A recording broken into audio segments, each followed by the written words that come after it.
$3,938.58. That's the monthly check the VA pays a veteran at 100% in 2026. And if you're a veteran with prostate, bladder, or kidney cancer, that rating is not something you have to claw your way up to. It's close to automatic. Here's the promise I want you to hold on to.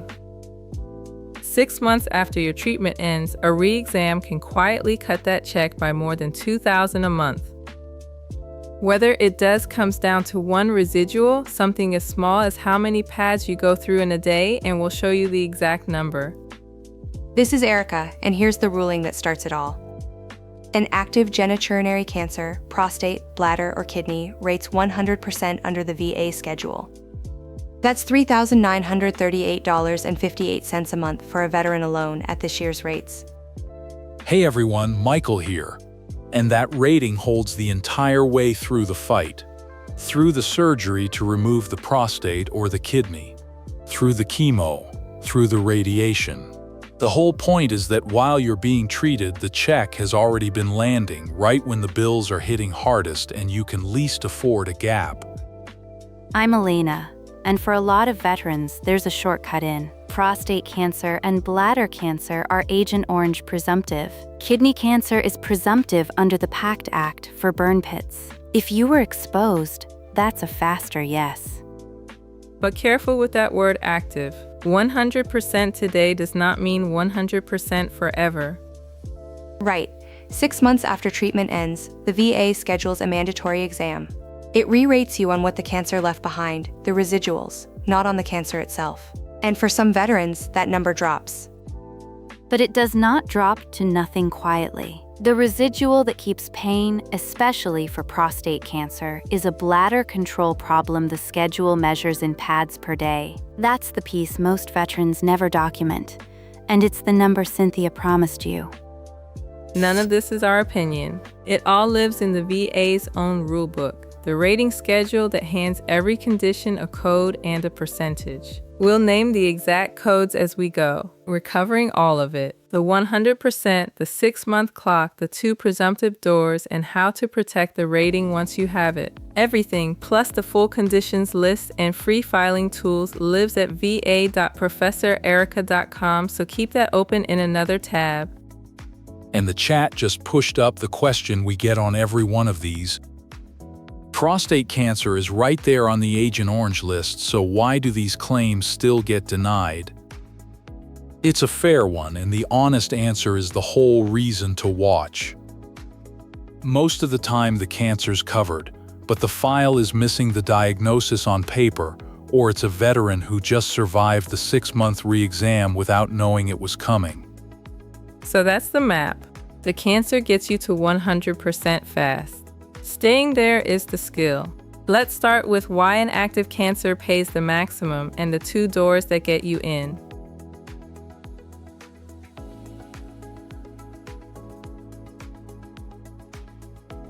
So why does an active cancer jump straight to 100% when a bad back has to fight for 30? Think of it like triage. The VA treats an active malignancy as totally disabling on its face because you are in the fight of your life. And it's written down. Diagnostic code 7528 for malignant neoplasms of the genitourinary system. While the cancer is active or you're in treatment, the schedule assigns 100%. There's no partial score.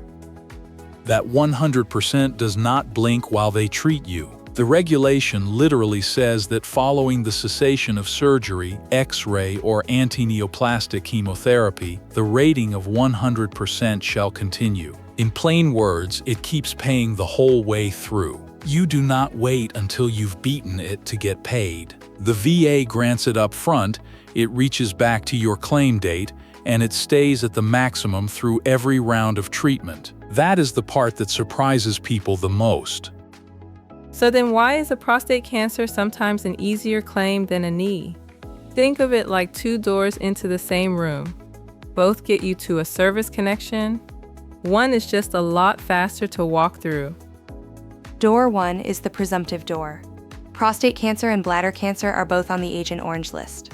For a Vietnam-era or otherwise exposed veteran, the VA presumes your service caused it.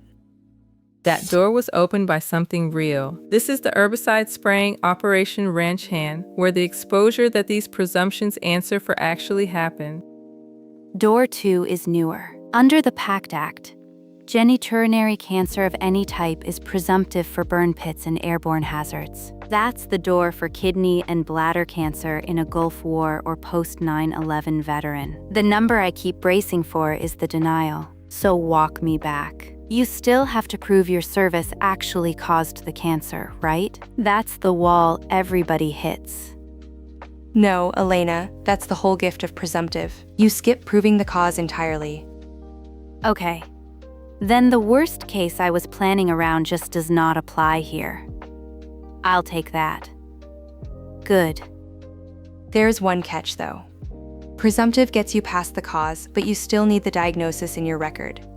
No documented cancer, no rating yet. That's the one piece neither door hands you. So the door is real, and for many veterans it's fast. But remember, the whole story still turns on that word active. Let's talk about what happens when the cancer stops being active. That's the 6-month clock. Before we keep going, one small favor that actually moves the needle. If this is landing for you, tap like, then subscribe and turn on the bell so you do not miss the rest. 2 taps, completely free, and it pushes this in front of more people who need it.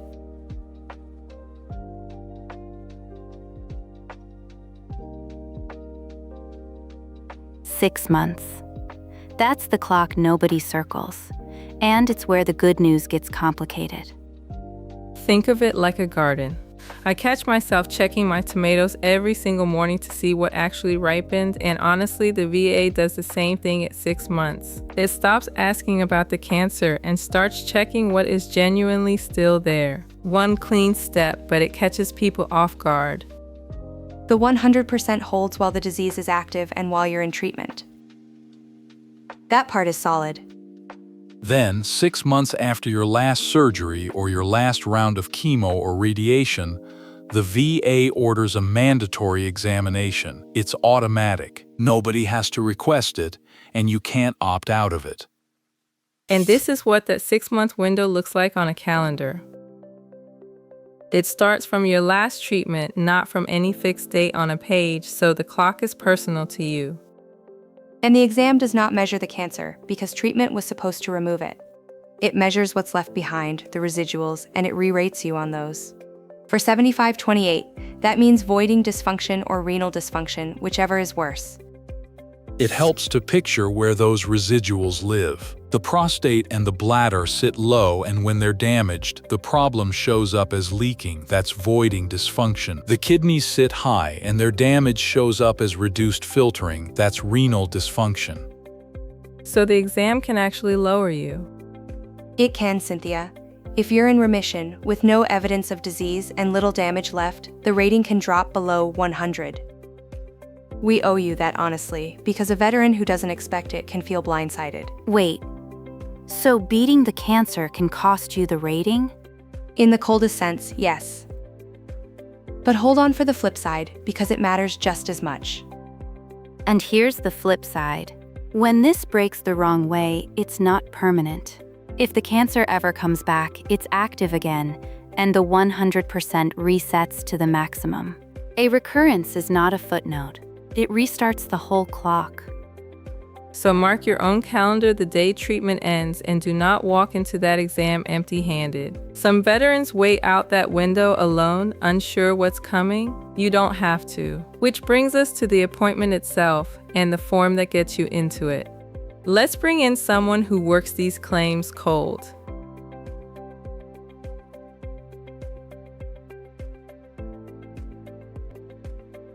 Every dollar we've named runs through one file and one exam.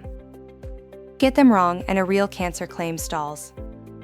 So what actually links the cancer to the service? The nexus. One doctor's sentence tying the cancer to what you were exposed to.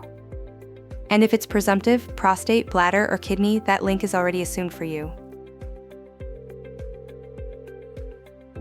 Glad to jump on. And the standard scares people more than it should. It's at least as likely as not. 50-50 is enough. And where does all of it actually go? One form, VA Form 21-526EZ. You name the cancer and you name the cause. Look right here. On the condition line, write the exact cancer. On the exposure line, name Agent Orange or burn pits. Hold on. Back pay. How far back does the file actually reach?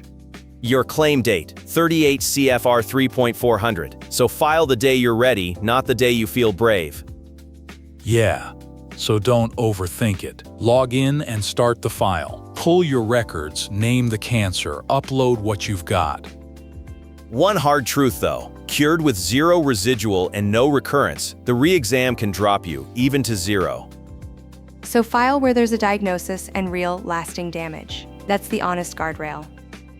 Last thing, then I'll let you go. Read your own records before that exam. If a doctor already wrote down the leaking or the reduced kidney function, half your case is already in the file. That's where I'd start. Thanks for having me on. That's the part no pamphlet hands you. Thank you, Warren. Now let's turn that residual into real dollars.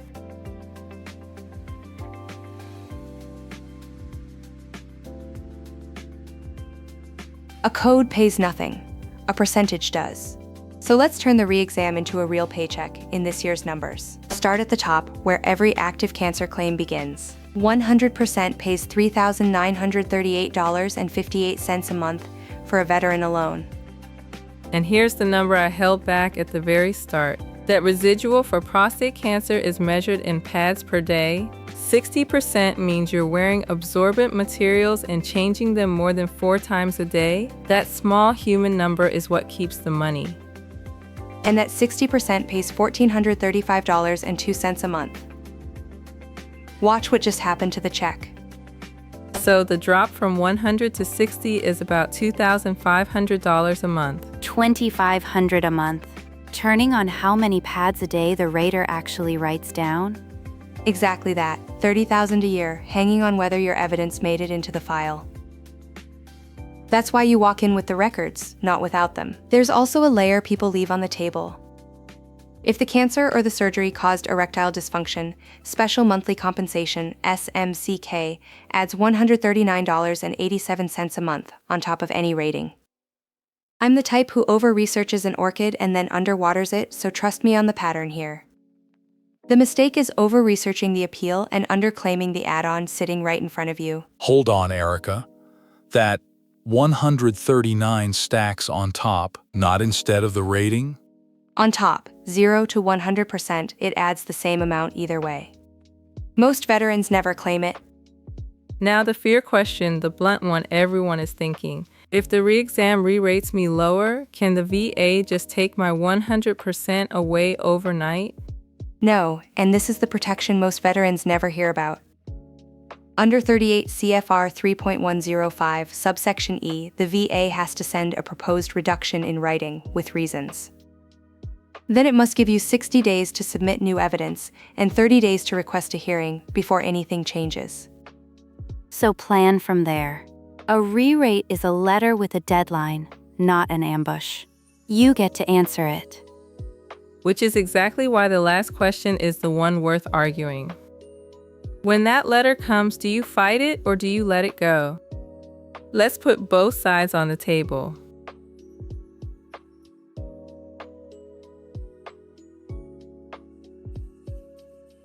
Let's build the whole thing into one playbook. The re-exam letter lands and it proposes to cut your 100%. What do you actually do? Erica, start us off. You respond every single time. 3.105 gives you 60 days, so you use them.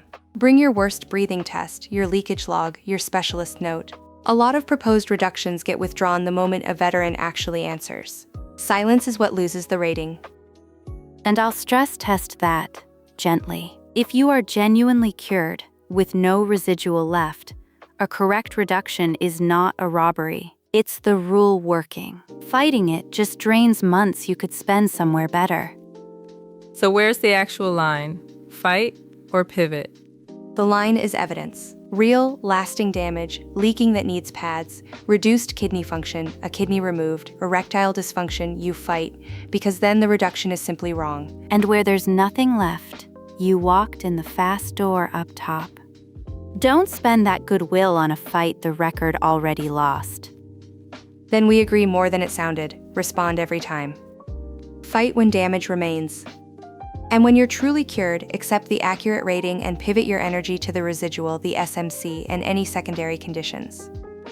So here's where we all land, and the regulation backs it. When the VA proposes a reduction, never stay silent. 3.105, subsection E, hands you 60 days to submit evidence and 30 to request a hearing, so use them. If real residual damage remains, fight because the reduction is wrong. If you're genuinely cured with nothing left, accept the accurate rating and pivot to the residual, the SMC-K, and secondary claims. That is the Honest Playbook, a playbook you can act on tonight. Respond to every proposed reduction, bring evidence when damage remains, and let a truly accurate rating stand. Erica, Elena, thank you both. Let's close this out for the folks watching.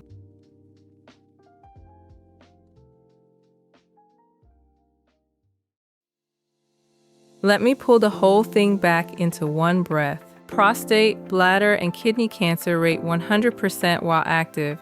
That's $3,938.58 a month, and it holds through treatment. Then a 6-month clock, a re-exam, and a rating that reflects whatever the cancer left behind. Next time we stay on the conditions list, and here's the hook.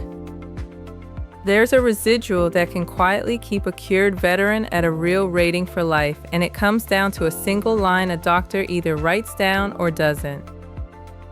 Wait until you see how much that one line is worth. So here's your move tonight. Pull your own records and check 2 things. That your cancer is documented and which presumptive door is yours, Agent Orange or the PACT Act. If both are true, most of your claim is already built. And if this earned it, the subscribe button keeps the next condition coming your way, while a thumbs up quietly hands this to another veteran facing the same diagnosis. The piece I'd hold onto is the protection. They cannot cut you overnight. 3.105 gives you 60 days and a hearing. Both things are true, the rating can change, and you always get to answer.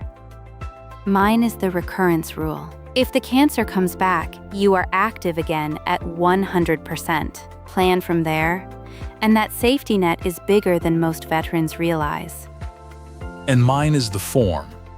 Log in, name the cancer, name the exposure, and let the presumptive door do the heavy lifting. For a lot of veterans, that turns a hard claim into a fast one. One last thing before you close the tab. Did the VA re-rate you after cancer treatment? And did you respond to the proposed reduction in time or find out too late? Patience teaches what pressure never can. Be patient with yourself. Take care. 8.7, Cynthia. The room was with you the entire time. This is Professor Erica. Thanks for watching and signing off.